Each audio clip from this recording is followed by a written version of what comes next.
你咳嗽怎么吃糖果？我问你。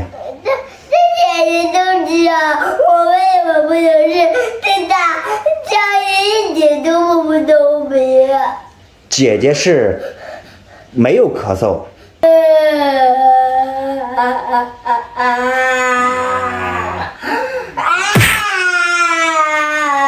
给我道歉！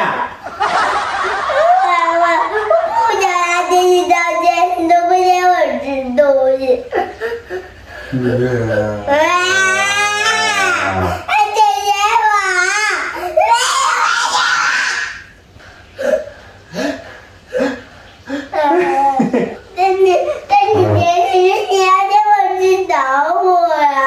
你咳嗽，你这样，你咳嗽好了，爸爸就给你吃。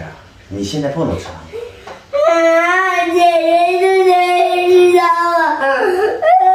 姐，我不能知道为什么姐姐吃，姐姐就能吃，我不能吃。你不能吃，你还吃药呢。我也要吃。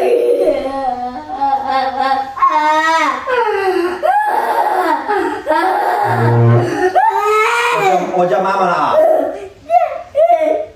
我叫妈妈了啊！你这样，等你咳嗽好了，爸，我给你吃2颗，好不好？你现在吃只能吃1颗，以后就不能吃了。你等你咳嗽好了，爸，我给你吃2颗，2颗糖果。我想要吃甜的。3颗，咳嗽好了吃3颗。好，那我们拿钩，这只手。这只手。拉钩上吊100年不许变，变这就是吃小便。小狗吃大便。都让我这样。什么东西啊？气球爆炸呀！气球爆炸了！今天下午从学校拿回来的气球爆炸了。这也是家的气球，我没有。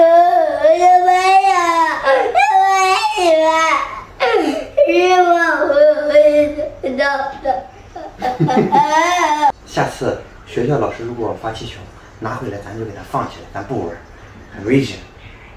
学校小孩门口小孩那个气球爆炸了，我就听见嘣嘣嘣嘣嘣嘣，这叫小棒子。嘣嘣嘣嘣嘣嘣嘣嘣嘣嘣嘣嘣嘣嘣，过来跟爸爸说对不起，以后不玩电了，说。对不起，爸爸，我再也不玩电的。哦，好的，那爸爸给你个拥抱，过来，爸抱抱你。哎，乖乖，以后不玩电了哈。爸刚刚打屁股了没？啊？玩。你跟我说你下次还玩不玩电？你说。不玩呀。哦，那个电能玩吗？那个电玩了，我跟你说，BBQ 了，玩一下。BBQ 呀。哦。叫叫了。死翘翘了，对呀。